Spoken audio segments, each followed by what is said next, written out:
जय हिंद प्यारे साथियों। नीरज आईएएस के इस ऑनलाइन मंच में आप सभी का भरपूर स्वागत है। दोस्तों, हम लोग देख रहे हैं एनसीईआरटी का अर्जुना बैच, जिसमें हम लोगों ने इसकी शुरुआत जो है इतिहास विषय से कर रखी है और हम लोग इस समय देख रहे हैं क्लास 6 की एनसीईआरटी, जिसका नाम है हमारे अतीत पार्ट 1। और इस समय हम लोग जो है लेक्चर नंबर 9 देखने वाले हैं, जिसका नाम है व्यापारी, राजा और तीर्थ यात्री। तो आइए आगे बढ़ते हैं देरी न करते हुए।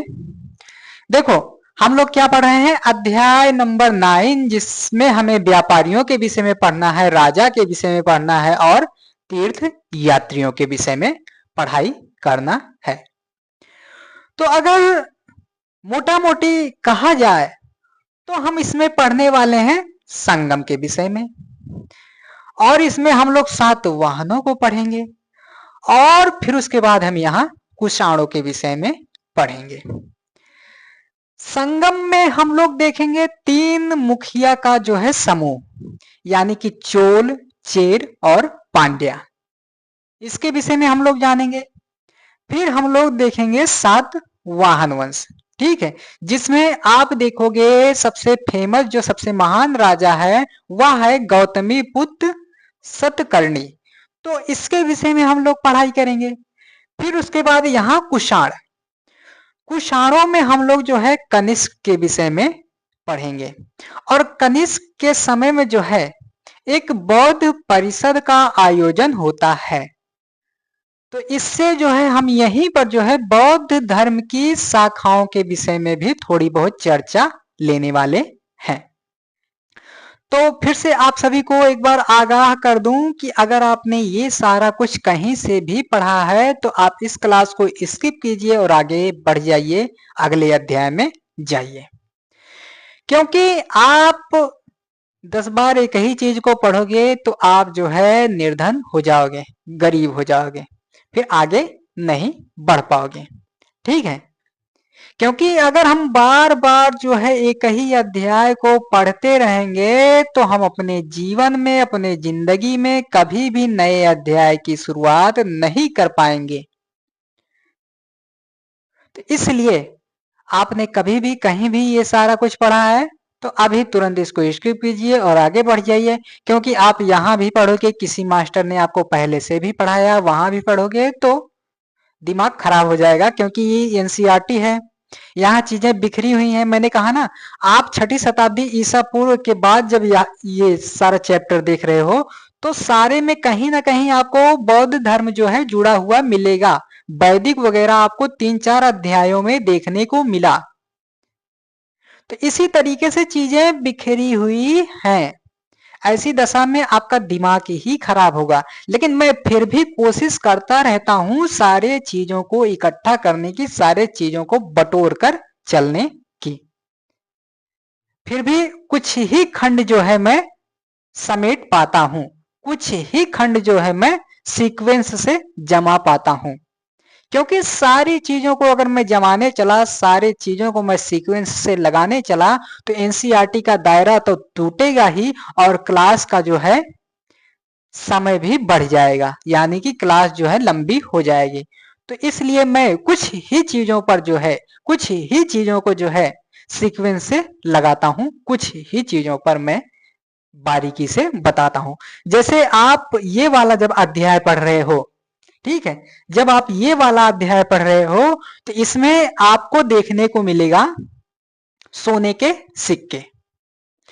सोने के सिक्के से प्रायः जो है कोई भी पढ़ाता है, कोई भी टीचर पढ़ाता है या कोई भी विद्यार्थी पढ़ता है तो उसके मन में जो है डाउट बना ही रहता है, चाहे वो सोने के विषय में पढ़े, चाहे वह चांदी के सिक्के के विषय में पढ़े, चाहे वह लोहे के विषय में पढ़े, चाहे वह हथियारों औजारों के विषय में पढ़े, और चाहे वह मृद भांडों के विषय में पढ़े, चाहे वह कहां से क्या चीज मिला है, किस चीज के अवशेष मिले हैं, चाहे ये चीज पढ़े, प्रायः इन सब खंडों में जो है विद्यार्थी को कंफ्यूजन ही लगा रहता है।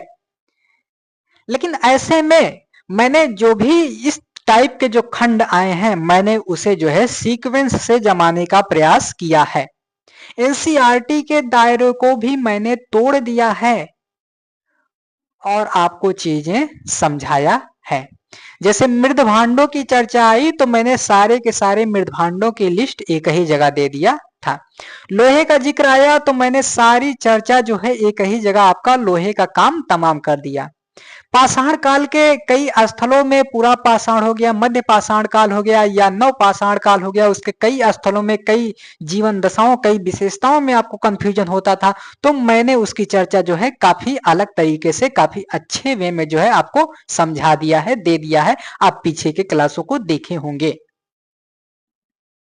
और ये क्लासें तभी समझ में आएंगी जब आप पीछे की क्लासों के पीछे के क्लासों को किए रहोगे तब।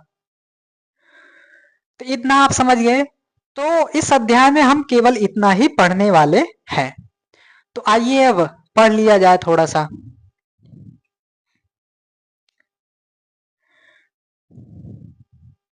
तो देखो, व्यापार और व्यापारियों के बारे में जानकारी कैसे मिल रही है। तो यहाँ जो मैंने आपको मृदभांड बताया था पीछे, अभी शायद कल की क्लास में भी इसकी चर्चा आई थी तो मैंने वहां भी बताया था। तो इसका कहने का आशय है कि ये जो मिट्टी वाले बर्तन थे ये एक जगह से दूसरी जगह पहुंचे कैसे। तो पहुंचे कैसे, तो इसलिए पहुंचे कि जैसे किसी जगह मान लो, ठीक है, जैसे मान लो आप अपनी क्लास को पढ़ रहे हो और मान लो मैंने कोई किताब लिखी। अब मैंने किताब लिखा और मैं मार्केट में लेकर आया कि ये मेरी किताब है, इसमें मेरा टैग लगा हुआ है, इसमें मेरा लोगो लगा हुआ है, ये मेरे ब्रांड द्वारा पब्लिश की गई पुस्तक है। तो अब कुछ लोग उसे खरीद लेंगे, बहुत से लोग खरीदेंगे। पता चला कुछ असम के हैं, कुछ इधर गुजरात के हैं, कुछ अमेठी के हैं, कुछ यूपी के हैं, यूपी में भी कई क्षेत्रों के हैं, कोई दिल्ली के हैं, ठीक है। तो ऐसे ऐसे जगह से पुस्तकें खरीदी जा रही हैं। तो अब क्या हुआ कि पुस्तकें जो है काफी जगह फैल गई, एक स्थान से दूसरे स्थान तक फैल गई। तो सीधी बात है, ज्यादा कुछ करने की आवश्यकता नहीं है। तो इस तरीके से फैल गई। अब मान लो मैंने पुस्तक लिखी और मैंने दिखाया, अब कौनो चुट्टा आदमी हो और पुस्तक को चुरा ले और चुराने के बाद जो है ले जाकर काफी जगह फैला दे, तो इससे भी जो है एक स्थान से दूसरी जगह चीजें पहुंच जाएंगी। ये हुआ, समझ में आ गया होगा इतना। तो यहाँ आप देख रहे हो दक्षिण भारत सोना मसाले खास तौर पर काली मिर्च तथा कीमती पत्थरों के लिए प्रसिद्ध था। दक्षिण भारत किसके लिए प्रसिद्ध था, तो दक्षिण भारत सोना मसाले खास तौर पर काली मिर्च तथा कीमती पत्थरों के लिए प्रसिद्ध था, ठीक है। काली मिर्च की रोमन साम्राज्य में इतनी मांग हो रही थी, इतना लोग इसे जो है पसंद कर रहे थे कि इसे जो है काले सोने के नाम से बुलाया जाने लगा, ब्लैक गोल्ड, काला सोना। तो काला सोना आपका क्या है, देखो काली मिर्च क्या है, काली मिर्च। ऐसे बगल में मैंने आपको कल ही बता दिया था, एनसीईआरटी खाली रहती है, ऐसे बगल में आपको ऐसे जो है ऐसे बगल में नोट कर लेना है, ठीक है, जिसे मैं नोट कर रहा हूं। तो काली मिर्च हो गया, इसे क्या कह रहे हैं, तो इसे काला सोना कह रहे हैं, काला सोना। क्या कह रहे हैं, तो काला सोना कह रहे हैं। हो सकता है एग्जामिनर का मूड ही घूम जाए और ऐसा कोई क्वेश्चन बना दे कि काला सोना किसे कहते हैं बताओ। माना कि बड़ी परीक्षाओं में ना पूछे लेकिन छोटी परीक्षाओं में हो सकता है क्वेश्चन बना दे। जब बना दे तो छोटी सी बात है, याद करने में क्या जा रहा है। और इसी को जो है यवन प्रिया कहते हैं। क्या कहते हैं, यवन प्रिया। ये बहुत पहले के समय में जो है यूपीएससी में पूछ लिया गया है यवन प्रिया के बारे में। तो ये हो गया ना काला सोना यानी कि ब्लैक गोल्ड किसे कह रहे हैं, तो ये काली मिर्च को। यवन प्रिया किसे कह रहे हैं, तो काली मिर्च को। यवनिका खिड़की है और काल यवन एक राक्षस था, जिसके विषय में मैंने आपको पीछे एक कहानी भी सुनाई थी। काल यवन के विषय में मैंने पीछे आपको जो है एक कहानी भी सुनाया था। आपको याद होगा। तो ये जैसे आप मान लो ये आपका दक्षिणी भारत का हिस्सा हो गया, ठीक है, दक्षिणी भारत का हिस्सा, ठीक है, ये दक्षिणी भारत का हिस्सा हो गया, ठीक है, दक्षिणी भारत का हिस्सा हो गया। तो दक्षिणी भारत, ठीक है, सोना, मसाले, खास तौर पर काली मिर्च तथा कीमती पत्थरों के लिए जो है प्रसिद्ध थे। तो ये आपका दक्षिण भारत जो है इसके लिए प्रसिद्ध है, ठीक है। और मैंने ये भी कहा था जो चीज मैं हाईलाइट करूं, जो चीज मैं अंडरलाइन करूं, उसे आपको जो है नोट डाउन करना है, केवल उसी पर आपको जो है ध्यान देना है। तो ये बातें हो गई। सड़कों के रास्ते रोम पहुंचते थे, ठीक है, जैसे ये व्यापारी इन सामानों को समुद्री जहाजों और सड़कों के रास्ते रोम पहुंचाते थे। अब आपसे मान लो क्वेश्चन पूछ लिया जाए कि ये जो व्यापारी लोग थे और जो रोमन से व्यापार हो रहा था केवल और केवल समुद्री मार्ग से हो रहा था, तो आप कहना नहीं, सड़कों के मार्ग से भी हो रहा था। ये दो बात आपको नोट रखना है, ठीक है, समुद्री जहाजों और सड़कों दोनों रास्तों से व्यापार हो रहा है। और जब भी आपका क्वेश्चन पूछा जाए पीटी में या और कहीं, अगर आपसे लगा रहे वहां वस्तुतः, वस्तुतः लगा रहे, तो आप रुक जाना, वहां सोचना समझना, तब जाके उसको सही गलत तक पहुंचना। और जहां लगा रहे आपका केवल, केवल जहां लगा रहे वहां भी समझ लो आपको खतरा है। वस्तुतः, केवल, अधिकांशतः, ऐसे और भी कई शब्द हैं जो अगर आपके क्वेश्चन के विकल्प में लगे मिल जाए तो आप समझ जाना कि खतरे की घंटी जो है बज गई है, आपको वहां वेट करना है, सही जब पता चल जाए तभी आगे बढ़ना है, अन्यथा रुक जाना है। तो इतना आप यहां समझ गए, ठीक है। यहां आपको जानना था काली मिर्चाई, काली मिर्चाई को जो है काला सोना कह रहे हैं और यही जो है आपका यवन प्रिया भी है। आइए देखते हैं यहां क्या बात कही जा रही है आपसे। तो यहां आपसे कहा जा रहा है, क्या कहा जा रहा है बाबू, तो यहां आपसे कहा जा रहा है, आपको दिखाई तो दे रहा होगा ना, यहां आपसे कहा जा रहा है कि व्यापार के प्रमाण जो हैं, ठीक है, यहां आपसे कहा जा रहा है कि व्यापार के प्रमाण हमें संगम कविताओं में भी मिलते हैं। संगम कविताओं में क्या मिल रहा है, तो व्यापार के प्रमाण मिल रहे हैं। ये वाली लाइन जो है आपका अमृत के समान हो गई, ठीक है, यानी कि इंपॉर्टेंट हो गई। इसी लाइन को ऐसे मैंने कहा था ना कि जैसे ही ऐसी कोई लाइन मिले वैसे ही आप क्या करना, आप ऐसे बगल में उसे, चाहे एनसीईआरटी की बुक हो चाहे नोट्स हो, ऐसे बगल में उसे उतार लेना कि व्यापार के जो है प्रमाण हमें संगम कविताओं में भी मिलते हैं। इतना आप जान गए। फिर आइए आगे पढ़ते हैं। आगे यहां आप देखोगे तो बहुत सारी बातें कही गई हैं, ठीक है। यहां क्या कहा जा रहा है, बहुत सारी बातें कही जा रही हैं कि व्यापारियों ने कई समुद्री रास्ते खोज निकाले, इनमें से कुछ तमाम बातें कही जा रही हैं। इसके विषय में कुछ नहीं जानना है आपको यहां, लेकिन आपको जानने की जरूरत है। यहां मैंने डबल स्टार लगाया हुआ है, ये लाइन आपको नोट करनी है। नदियों के मैदानी इलाकों में कावेरी का मैदान सबसे ज्यादा उपजाऊ है, ठीक है, नदियों के मैदानी इलाकों में कावेरी का मैदान जो है सबसे उपजाऊ है, ये हो गया। उसके बाद संगम कविताओं में मुवेनदार की चर्चा मिलती है, यह एक तमिल शब्द है जिसका अर्थ है तीन मुखिया। तो यही इतना आपको यहां जानना था। तो इतना जब आप जानते हो तो इसी को मैंने यहां लिख दिया है, ठीक है, इसी को मैंने जो है यहां बगल में साइड में आप देख रहे होंगे, मैंने बगल में साइड में इसे लिख दिया है कि जो आपका मुवेनदार है, क्या है, आपका मुवेनदार है। ये मुवेनदार जो है एक तमिल शब्द है जिसका अर्थ है तीन मुखिया। तो तीनों मुखिया में आप क्या देखोगे? चोल को देखोगे, चेर को देखोगे और पांड्या को देखोगे।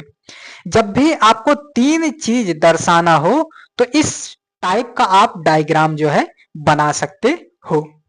तो यहाँ आप परीक्षापयोगी जो है, परीक्षा के लिए जो जरूरी है वो सारी रणनीतियां भी सीख रहे हो, इसलिए यह क्लास आपके लिए जो है काफी महत्वपूर्ण हो जाती है। और जब काफी महत्वपूर्ण हो जाती है और जो है आपको निःशुल्क मिल रही है, तो इस नेक काम को जो है आप दूसरों तक पहुंचाकर आप भी नेक काम की ओर जो है अपना कदम बढ़ाओ, आप भी नेक काम के हिस्सा बनो। तो इसलिए जो है इस वीडियो को ज्यादा से ज्यादा शेयर करो लोगों तक, ताकि सही चीजें, सही जानकारियां औरों को भी प्राप्त हो सके।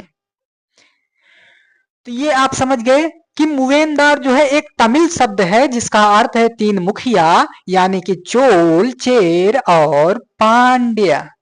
इतना आप समझ गए। आगे बढ़ा जाए। फिर अब आगे बढ़ते हैं। आगे यहां आपसे कहा जा रहा है, इसको हम लोग आधा आधा पढ़ते हैं। तो यहां आपसे कहा जा रहा है कि मुखियाओं के लिए किया गया है, ये तमाम बातें वही थी पीछे वाली। दक्षिण भारत में काफी शक्तिशाली थे ये जो चोल, चेर और पांड्या हैं, ये दक्षिण भारत में काफी ज्यादा जो है शक्तिशाली थे। इतना आप जान गए। फिर उसके बाद तीन मुखियाओं के अपने दो दो सत्ता के केंद्र थे। इस तरीके से दो तिया क्या हो गया? 6 हो गया।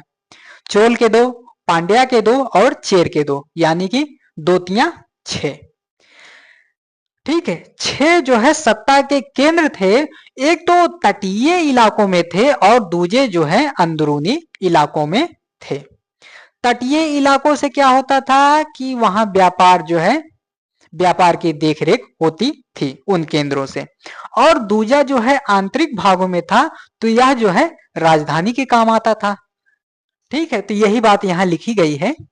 इनमें से एक तटीय हिस्से में और दूसरा अंदरूनी हिस्से में था। इस तरह 6 केंद्रों में से 2 बहुत महत्वपूर्ण थे।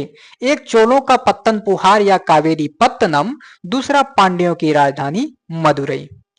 और ये मुखिया लोग जो है नियमित कर के बजाय उपहार, ठीक है, उपहारों की मांग वगैरह करते थे। ये लोग चाहते थे कि हमें जो है नियमित कर ना मिले, कोई दिक्कत नहीं, लेकिन जो है उपहार वगैरह हमें मिले। उपहार की मांग ये लोग करते थे कि भाई मुझे उपहार लाओ, मेरे लिए उपहार लाओ। तो ये हो गया। तो यहाँ वही जो बातें कही जा रही थी, चोलों का पत्तन जो है पुहार या कावेरी पत्तनम है और पांड्या की राजधानी जो है मदुरई है। मैंने बताया था आपको एनसीईआरटी में जो है क्या करना है। जैसे आप एनसीईआरटी आपके सामने है तो ऐसे पॉइंट बनाओ, एक लाइन लिखो, ऐसे पॉइंट बनाओ, एक लाइन लिखो, ऐसे पॉइंट बनाओ, एक लाइन लिखो। तो 2 बात यहाँ कही गई थी, 2 बात ऐसे उतार लो। अगली बार जब आप एनसीईआरटी पढ़ने आओगे तो ये 2 बात जो है आपको में, यानी कि मुख्य रूप से आपको यही चीज जानना है इस पैराग्राफ में, इस पेज में। तो आपने 2 बात तो नोट कर ही दी है। अब इसको चाहे 1000 बार पढ़ो, कोई दिक्कत नहीं, क्योंकि आपने जो इसमें से कुछ निकालना था, जो मोती इसमें से निकालना था, वो आपने निकाल के जो है साइड कर दिया है। तो और ज्यादा कुछ इसमें नहीं जानना है। आगे यहाँ आपसे और भी कुछ बात कही जा रही है, आओ देखते हैं क्या बात कही जा रही है।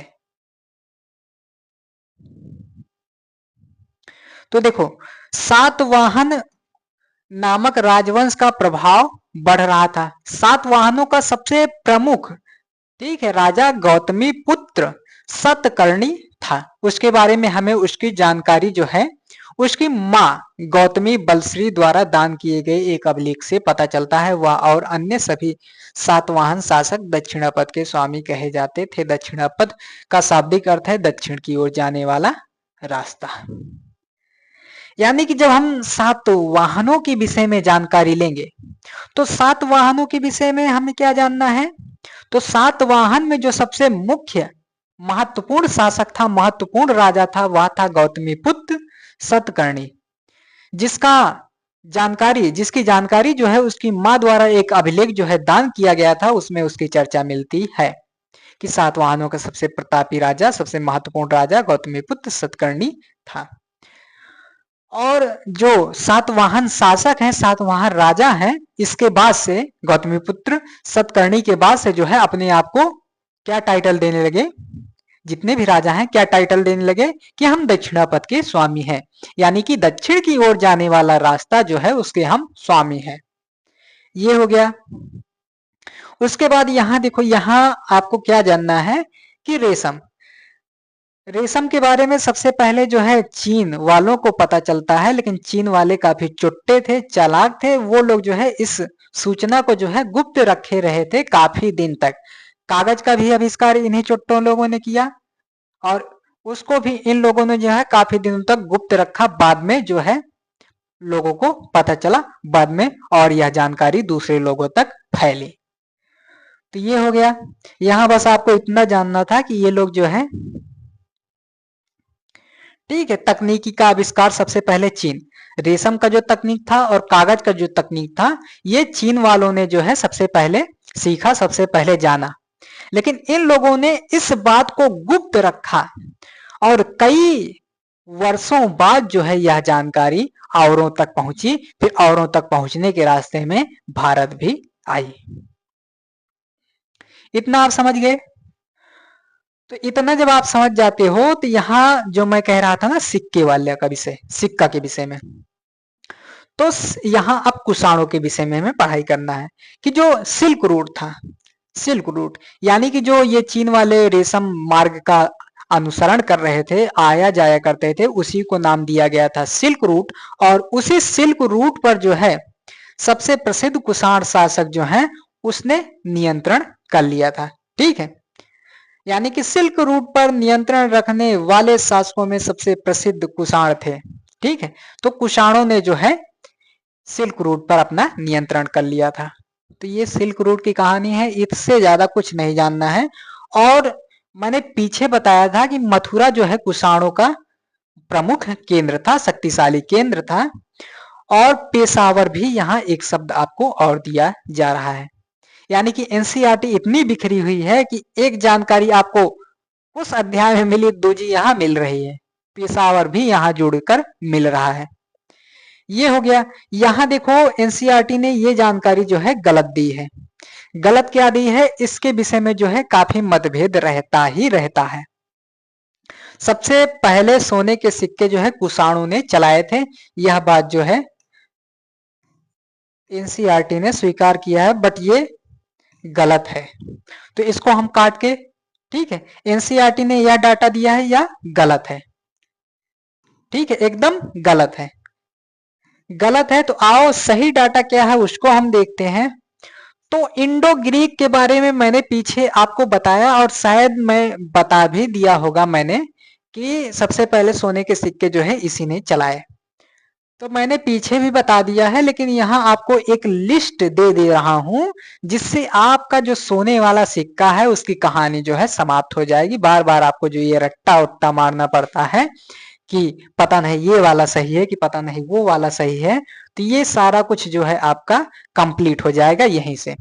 तो इंडो ग्रीक यानी कि हिंद यवन, मैंने पीछे इसके विषय में चर्चा कर दिया है। और इनके आने का, इनके आक्रमण का जो क्रम है, मैंने एनसीईआरटी के दायरे को तोड़कर इसके विषय में जानकारी दे दी है, इसके विषय में आपको बता दिया है। तो जो हिंद यवन इंडो ग्रीक लोग थे, उसमें से एक शासक था, एक राजा था मिनांडर। मिनांडर, तो मिनांडर के विषय में ऐसा कहा जाता है कि शायद इसी ने जो है सर्वप्रथम स्वर्ण सिक्के चलाए। यहां आपको लग रहा है शायद, शायद इसी ने ही स्वर्ण सिक्के चलाए। ऐसा कंफ्यूजन क्यों है? क्योंकि उस सिक्के पर, वह जो सिक्का मिला है उस सिक्के पर राजा वगैरह का नाम अंकित नहीं है। जब राजा वगैरह का नाम अंकित नहीं है तो ऐसे में अनुमान लगाया जा रहा है कि मिनांडर ने ही यह सिक्का चलाया था। आप कहोगे हो सकता है कुषाणों ने ही चला दिया हो, तो मैं कहूंगा नहीं, कुषाणों के पहले यह सिक्का जो है मिला है। तो ऐसा अनुमान लगाया जाता है कि मिनांडर द्वारा ही चलाया गया है, इंडो ग्रीक द्वारा, हिंदी यवन द्वारा यह सिक्का चलाया गया है। तो इसलिए सर्वप्रथम सोने का सिक्का चलाने का श्रेय जो है किसे जा रहा है, मिनांडर को जा रहा है, इंडो ग्रीक को जा रहा है, ना कि कुषाणों को। तो इसलिए यह लाइन जो है एनसीईआरटी ने दिया है यह गलत हो जाएगी, इसलिए यह लाइन गलत हो जाएगी। फिर उसके बाद कुषाणों में जब आएंगे तो एक होते हैं विम कडफिसस, ठीक है, विम कडफिसस के द्वारा ऐसे सिक्के चलाए गए जिस पर राजा के नाम का अंकन है। विम कडफिसस जो है सोने के सिक्के चलाते हैं और उसमें जो है अब राजा वगैरह का नाम जो है अंकित है। तो इससे आसानी हो गई कि कुषाणों ने ही यह सिक्का चलाया, लेकिन इसके पहले सिक्का मिला था तो ऐसा कहा जा रहा है कि शायद इस बंदे ने जो है चलाया था। इतना क्लियर हुआ। फिर उसके बाद कुषाणों में ही आपका आता है कनिष्क, ठीक है, कनिष्क। कनिष्क के समय में जो है पहली बार बड़े पैमाने पर, यहां मैं सर्वाधिक नहीं कह रहा हूं, बड़े पैमाने पर कह रहा हूं, जब कुषाणों का समय आता है, कुषाणों में आप कनिष्क को देखोगे तो कनिष्क के समय में बड़े पैमाने पर सोने और तांबे के सिक्के जो है ढलवाए जाते हैं। इसीलिए इसके काल को जो है मौद्रिक क्रांति का काल कहा जाता है। इसीलिए इसके काल को क्या कहा जा रहा है, मौद्रिक क्रांति का काल। तो ये भी पॉइंट आपने जान लिया। और देखो पहली बार सर्वाधिक सिक्का जो है, पहली बार सोने के सर्वाधिक सिक्के जो है गुप्त काल में आपको देखने को मिलेगा। तो सोने का सिक्का जो है यहां आपकी चर्चा जो है समाप्त हो गई।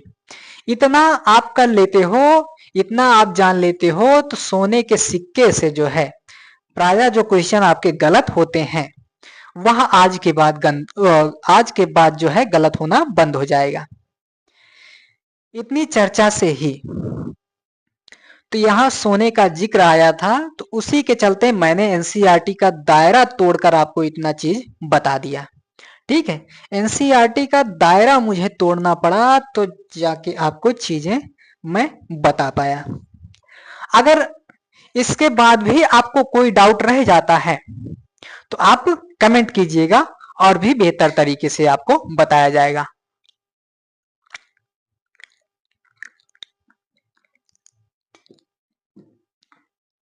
और बाकी जब मैं आपको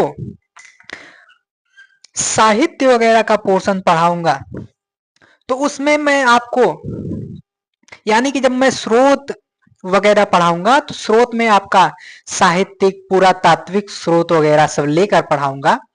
जब ये सारा कुछ समेट कर पढ़ाऊंगा तो उसमें सिक्कों का जिक्र आएगा। तो मैं शुरू से अंत तक जितने भी सिक्के हुए हैं, प्राचीन काल से लेकर वर्तमान काल तक जितने भी सिक्के हुए हैं, जितने भी तमाम नोट वगैरह चले हैं, सबका मैं जिक्र कर दूंगा तो और भी आसान हो जाएगा आपको। लेकिन यहां आपका जो है इतना चर्चा जरूरी बन रहा था कि इतना आपको कम से कम समझना चाहिए। आपको दिख रहा होगा, आप एक बार स्क्रीनशॉट इसका ले लीजिए, ठीक है, एक बार आप इसका स्क्रीनशॉट लीजिए, फिर जो है आगे बढ़ा जाए। अब देखो यहां आपको क्या बात जाननी है। तो मैंने कहा ना एनसीईआरटी जो अपना चर्चा दे रही है यहाँ आधा अधूरा ही दे रही है। अब यहाँ उसने महायान को बताया, महायान आपका तभी समझ में आएगा जब आप हीनयान पढ़ोगे। फिर यहाँ बोधिसत्व दिया है, फिर बोधिसत्व का कॉन्सेप्ट आ कहाँ रहा है, कहाँ से आ रहा है, तो यहाँ आपकी जानकारी आधी अधूरी ही हो जाएगी। तो जहां मुझे कुछ चीजें लगा कि मुझे इसको एनसीईआरटी का दायरा तोड़कर बताना चाहिए तो वहां मैंने बता दिया। अब देखो इस समय बौद्ध धर्म मैं शुरू से ही पढ़ देता हूं। देखो जो बौद्ध संगति हुई थी ये यहाँ का बात नहीं है, एनसीईआरटी के दायरे की बात नहीं है और मैं यहां बताऊंगा भी नहीं। तो आप बस इतना जानो कि जो बौद्ध संगति हुई थी उसमें से एक जो है कुषाणों के टाइम पर भी हुई थी। तो जब कुषाणों के टाइम पर हुई थी तो ऐसे में जो है यहाँ उसके शाखाओं के विषय में आपको जानकारी लेनी थी। तो एनसीईआरटी ने एक ही के विषय में बताया है, वो भी महायान के विषय में बताया है। तो सबसे पहले यहां आपको जानना है कि बुद्ध की जीवनी के रचनाकार कौन है? अश्वघोष।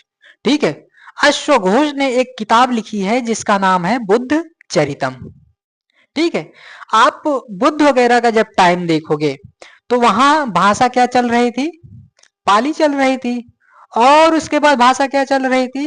प्राकृत चल रही थी, ताकि जो है जनता को जो है आसानी से चीजें समझ में आए।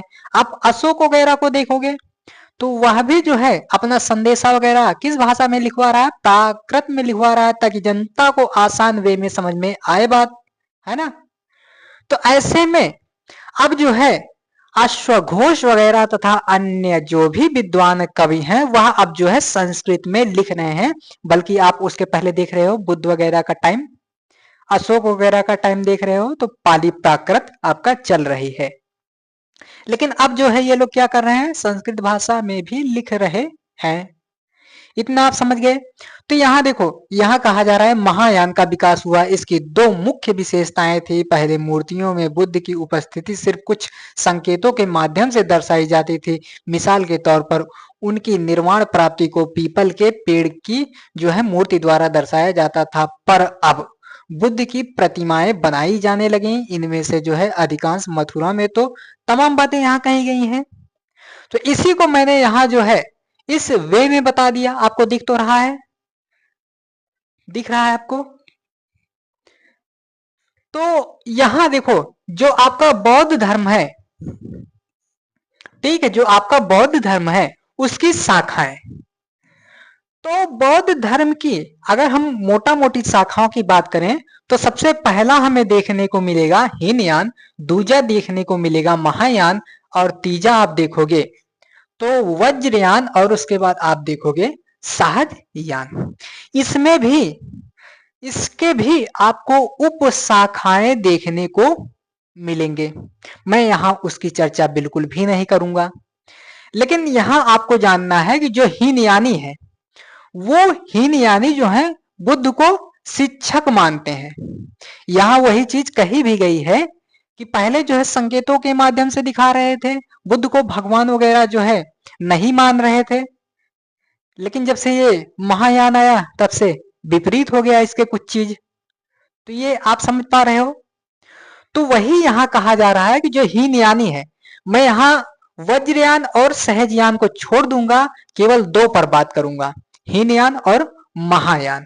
ठीक है, हीनयान और महायान मैं यहाँ दो की चर्चा करूंगा। पहला किसकी करूंगा? तो हीनयान की करूंगा, और दूजा जो है महायान की चर्चा करूंगा। तो हीनयान जो है बुद्ध को शिक्षक मान रहे हैं, लेकिन महायान क्या कर रहा है? तो बुद्ध को देवता मान रहा है, भगवान मान रहा है, गॉड मान रहा है। ठीक है, ये हो गया। फिर उसके बाद चाहे मूर्ति कला हो चाहे चित्रकला हो, हीनयानी लोग जो हैं यह बुद्ध को जो है प्रतीकों और संकेतों के माध्यम से दर्शा रहे हैं। लेकिन लेकिन महायानी जो है उन्हें मानव रूप में दर्शा रहा है, उन्हें मूर्ति रूप में दर्शा रहा है, मानव रूप में, मूर्ति रूप में दर्शा रहा है। तो ये आप दूसरा अंतर समझ गए कि मूर्ति कला और चित्रकला में बुद्ध को जो है संकेतों और प्रतीकों के रूप में दिखाया जा रहा है, लेकिन यहां जो है आपको चित्रकला और मूर्ति कला में बुद्ध को जो है मानव देवता रूप में दिखाया जा रहा है। किसमें दिखाया जा रहा है? तो आपका यहां आप कहोगे महायान में। और देखो, सदाचार के रास्ते अपने कर्म फल का अंत कर निर्वाण की प्राप्ति करेगा। लेकिन ये लोग क्या कह रहे हैं? महायानी लोग क्या कह रहे हैं?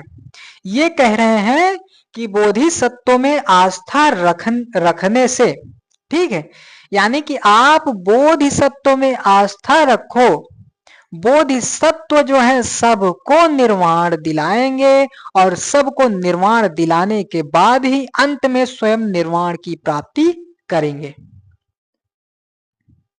ठीक है, महायानी क्या कह रहे हैं?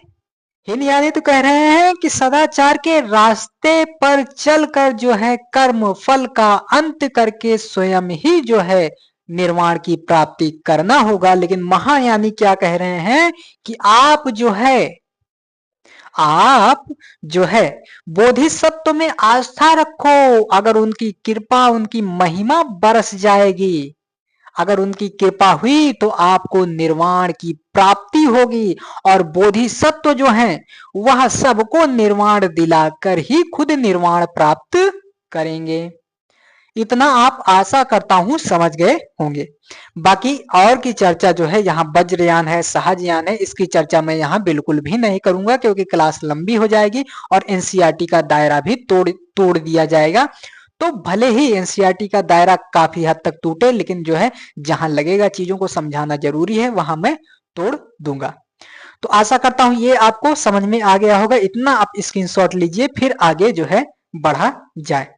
इतना आप स्क्रीनशॉट वगैरह ले लीजिए फिर आगे बढ़ा जाए। ठीक है, ये आप देख सकते हो। ठीक है, सांची के स्तूप का एक मूर्ति चित्र ये तमाम यहाँ दिया गया है। बोधिसत्व उन्हें कहते हैं जो ज्ञान प्राप्ति के बाद एकांतवास करते हुए ध्यान साधना कर सकते थे, लेकिन ऐसा करने के बजाय वे लोगों को शिक्षा देने और मदद करने के लिए सांसारिक परिवेश में ही रहना ठीक समझने लगे। तो यहाँ बोधिसत्व के विषय में और भी चीजें दी गई हैं, आप आराम से जो है पढ़ाई करना, आराम से चीजें उनके विषय में जानना। आगे यहाँ आपसे ये कुछ भगवान बुद्ध की मूर्ति दी गई है, आप इसे देखिए आराम से, और इसमें जो अंतर अगर दिखे कुछ तो आप भी देखिए और मुझे भी बताइएगा। तो यहाँ देखो बुद्ध धर्म जो है कहाँ कहाँ जो है इसका फैल रहा है, इसका विस्तार हो रहा है, ये चीजें आपको दी गई हैं। तो आप यहाँ देख सकते हो बौद्ध धर्म दक्षिण पूर्व की ओर श्रीलंका, म्यांमार, थाईलैंड तथा इंडोनेशिया सहित दक्षिण पूर्व एशिया के अन्य भागों में भी फैल गया। तो ये बातें हैं, आप देख लीजिए। यहां आपसे ज्यादा कुछ तो नहीं कहा जा रहा है। तो यहां पहले कहा जा रहा है थेरवाद। थेरवाद नामक बौद्ध धर्म का आरंभिक रूप है। तो कुछ भी हो इसको ज्यादा नहीं पढ़ना है। फिर यहाँ आपसे कहा जा रहा है तीर्थ यात्रियों के विषय में। तीर्थ यात्रियों के विषय में आपको क्या जानना है? तीर्थ यात्री वे स्त्री पुरुष होते हैं जो प्रार्थना के लिए पवित्र स्थानों की यात्रा किया करते हैं। प्रार्थना के लिए जो है पवित्र स्थानों की यात्रा वगैरह कर रहे हैं। तो यहाँ और भी जो है तमाम प्रकार की बातें वगैरह जो है कही जा रही है।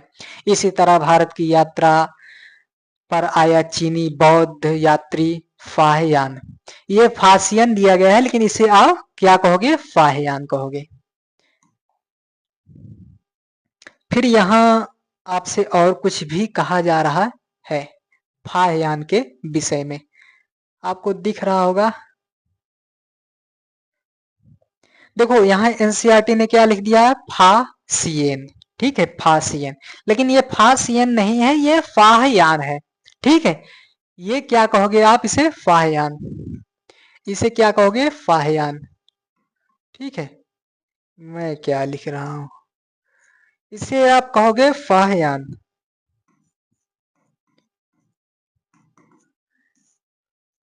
ठीक है, ये फासियन नहीं है, ये फाहियान है। चीन वापस कैसे लौटा, ये बड़ी ही इंटरेस्टिंग कहानी है और यह कहानी आपको बहुत ही मोटिवेट करेगी। ये कहीं ना कहीं यह संदेश दे रही है कि जीवन का मूल्य समझता हूं, धन को मैं धूल समझता हूं। ये बहुत साल पहले जो है महाभारत के समय में जो है कर्ण ने ऐसी बात कही थी कि जीवन का मूल्य समझता हूं, धन को मैं धूल समझता हूं। एक बार अर्जुन ने श्री कृष्ण से पूछ लिया कि माधव, कर्ण में ऐसी कौन सी बात है जो उसे सबसे भिन्न रखती है और मुझसे भी जो है वो अलग क्यों है, वह मुझसे भी महान क्यों है? ऐसा अर्जुन ने पूछ लिया। तो भगवान श्री कृष्ण ने कहा कि पार्थ, वो सामने जो सोने की पहाड़ी देख रहे हो, उस पहाड़ी को, उसमें जो धन है वह तुम्हें इन लोगों में, इन गरीबों में बांटना है। तो अर्जुन जो है पूरी दिन भर बांटते रहते हैं, बांटते रहते हैं, बांटते रहते हैं और थक जाते हैं, फिर भी धन समाप्त नहीं होता। फिर माधव जो है, भगवान श्री कृष्ण जी हैं, वह कर्ण को बुलाते हैं और कर्ण को कहते हैं कि ये जो सोने का पहाड़ है, इसको जो है इन सब में जो है बराबर मात्रा में बांट दो। तो कर्ण सबको एक साथ बुलाता है और कहता है कि ये जो सामने पहाड़ी दिख रही है, आज से ये पहाड़ी तुम्हारी है और सभी लोग इसे बराबर में बांट लो। तभी अर्जुन को जो श्री कृष्ण समझाना चाह रहे थे वह समझ गए। तो इसलिए जो है कर्ण अर्जुन से भी अलग थे, क्योंकि कर्ण जानते थे कि जीवन का मूल समझता हूं, धन को मैं धूल समझता हूं। तो आइए ये कहानी पढ़ लेते हैं, उसी पर आधारित ये देखने को मिलेगी।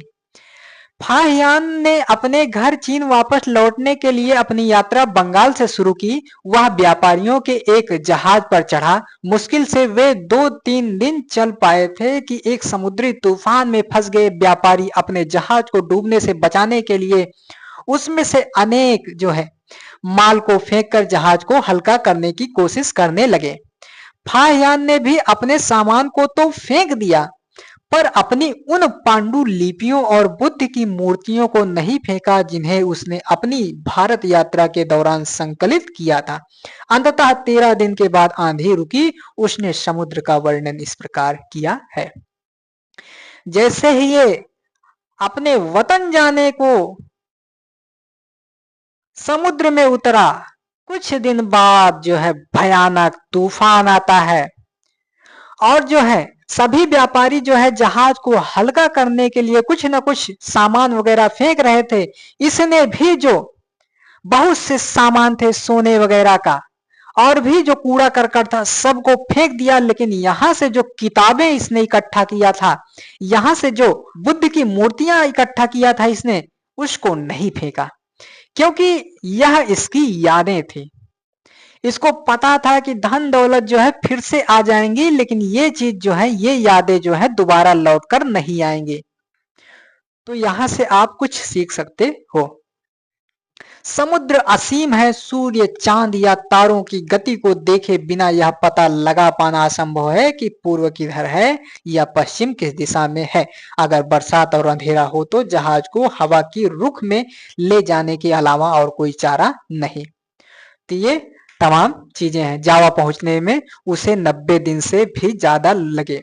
वहां वह 5 महीने के लिए रुका। इसके बाद दूसरे व्यापारी जहाज में चढ़कर वह चीन पहुंचा। तो ये अपने यात्रा का जो है वर्णन कर रहा है। आगे भी उसके विषय में बहुत सारी बातें कही गई हैं और के विषय में यहां आपसे कहा जा रहा है ह्वेनसांग के विषय में।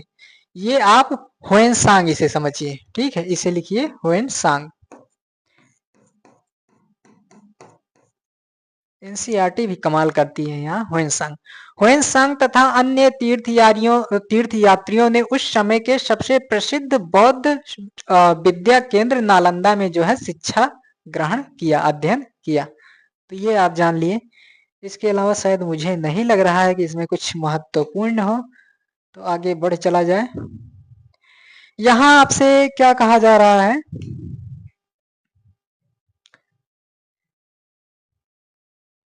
यहां देखो, यहां आपसे कहा जा रहा है वराह के रूप में विष्णु, एरण मध्य प्रदेश। एरण कहाँ है सबसे पहले तो यही जान लो। एरण तो ये आपका कहाँ है, एमपी में है। एरण मध्य प्रदेश की यह शानदार मूर्ति विष्णु के वराह रूप की है।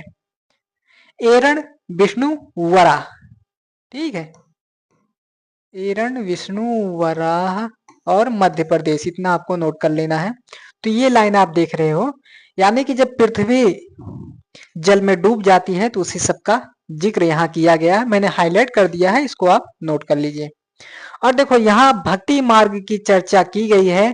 और हिंदुओं में जो भागवत गीता है उसको पवित्र वगैरह माना जा रहा है, और जो भागवत गीता है वह महाभारत का ही युद्ध यानी कि महाभारत का ही उसमें एक अंग है। ठीक है, भागवत गीता जो है महाभारत का ही एक अंग है, और इसमें जो है कौरव पांडवों की जो है कहानी युद्ध वगैरह जो है दी गई है। और इसी जो है भागवत गीता में भगवान श्री कृष्ण अर्जुन को उपदेश दे रहे हैं। ठीक है, हे पार्थ रथ को आगे ले चलो। और यहाँ आपसे कहा जा रहा है कि प्रभु जो है जिस रूप में व्यक्ति याद करता है उसी रूप में मिल जाते हैं। लेकिन इसमें से कुछ ऐसे व्यक्ति हैं जिन्होंने प्रभु को जो है मानव रूप में याद किया, तो ऐसे में जब याद किया तो ऐसी दशा में जो है विभिन्न प्रकार की मूर्तियां बनना चालू हो गई। यहाँ कहा जा रहा है कि जाकी रही भावना जैसी, प्रभु मूरत देखी तिन तैसी। ये वाला कॉन्सेप्ट यहाँ दिख रहा है कि जाकी रही भावना जैसी, प्रभु मूरत देखी तिन तैसी। ये वाला कॉन्सेप्ट यहाँ आ रहा है, आगे बढ़ा जाए। और फिर यहाँ भक्ति के विषय में आप जब मध्यकालीन भारतीय इतिहास पढ़ोगे तो वहां भी इसका जिक्र है, तो यहाँ आप रहने दीजिए। और ये हिंदू शब्द इंडिया शब्द की तरह ही सिंधु या इंडस से निकला है। यह शब्द अरबों, यहां से आपका पीटी में जो है क्वेश्चन पूछ लिया है, यूपीएससी वाले ने यहां से क्वेश्चन आपका बना दिया है। ठीक है, अरबों द्वारा। हिंदू शब्द के विषय में जो है पीटी में एक बार जो है बहुत पहले पूछ लिया था, तो हो सकता है कभी आप छोटी परीक्षा में भी इसका जिक्र कर ले या उसी में जो है फिर से दोहरा दे, कोई भरोसा नहीं है। तो हिंदू जो है इंडिया शब्द की तरह ही सिंधु या इंडस से निकला है। यह शब्द अरबों तथा ईरानियों द्वारा उन लोगों के लिए उपयोग किया जाता था जो सिंधु नदी के पूर्व में रहते थे। यही शब्द जो है उनके धार्मिक विश्वास तथा सांस्कृतिक परंपराओं के लिए भी प्रयुक्त होता था। उसके बाद यहाँ आपसे एक शब्द कहा जा रहा है, क्या कहा जा रहा है? भक्ति भज शब्द से बना है जिसका अर्थ है विभाजित करना या हिस्सेदारी। ये हो गया। आगे यहाँ जो आपसे छोटे छोटे शब्द दिए गए हैं, ठीक है, यहाँ छोटे छोटे शब्द दिए जाते हैं और छोटे छोटे क्वेश्चन दिए जाते हैं, तो आप इन्हें कोशिश कीजिएगा कि आप लिखने का प्रयास कीजिएगा। ठीक है, जैसे बुद्ध चरित है तो इसके विषय में 2 लाइन लिखिए, व्यापारी है इसके विषय में 2 लाइन, 2 लाइन इसके विषय में, 2 लाइन इसके विषय में, 2 लाइन इसके विषय में, 2 लाइन इसके विषय में, ऐसे 2-2 3-3 लाइन आप लिखने का प्रयास करो। ये मैं इसलिए कह रहा हूं क्योंकि जब आप यूपीएससी वाला पेपर दोगे, मेंस वाला, तो वहां जब लिखोगे तो वहां सबसे पहला बात तो क्या रहेगा, आपको भूमिका बनाना रहेगा। जब पहले से आप 2-2 3-3 लाइन यहाँ लिखते रहोगे तो भूमिका वाला जो खंड है आपका आसानी से बन जाएगा। तो इसी तरीके से एनसीईआरटी की पुस्तक आपके पास तो होगी ही। जब एनसीईआरटी की पुस्तक आपके पास होगी तो उसी में से जो है इसकी भूमिका वगैरह बनाइएगा। और कुछ बच्चों को लग रहा होगा कि एनसीईआरटी में जो है हमें क्या बोलते हैं, मेंस आंसर राइटिंग कराओ, इसमें पीटी के क्वेश्चन दो। तो क्लास 6 की एनसीईआरटी है उस लायक नहीं है कि इसमें से मैं आपको क्वेश्चन वगैरह दूं। बाकी मैं बीच बीच में बताता रहता हूं कि किस तरीके से चीजें आपको करनी है, किस तरीके से नहीं करनी है, क्या करना है क्या नहीं करना है, तमाम बातें मैं बीच बीच में बताता रहता हूं। इतना ही आपके लिए जो है आवश्यक है। जब मैं 12th वगैरह की एनसीईआरटी पढ़ाऊंगा तो वहां मैं विधिवत तरीके से आपको क्वेश्चन भी दूंगा और आर्ट एंड कल्चर से जोड़कर जो है आपका मेंस वगैरह जो है कम से कम 2 4 10 क्वेश्चन तो आपका हल कराऊंगा ही कराऊंगा। और जब मैं 12th वगैरह की क्लास पढ़ाऊंगा तो लगभग आपसे कम से कम 50 क्वेश्चन तो पीटी के कराऊंगा ही कराऊंगा, एकदम ब्रांडेड क्वेश्चन जो किसी भी हाल में कहीं भी आप उसको लेकर जाओगे तो असफल नहीं होगे। तो आज के लिए बस इतना ही, मिलते हैं अगली क्लास में, तब तक के लिए धन्यवाद। जय हिंद। पढ़ते रहिए और इसे जो है अपने दोस्तों वगैरह में शेयर करते रहिए।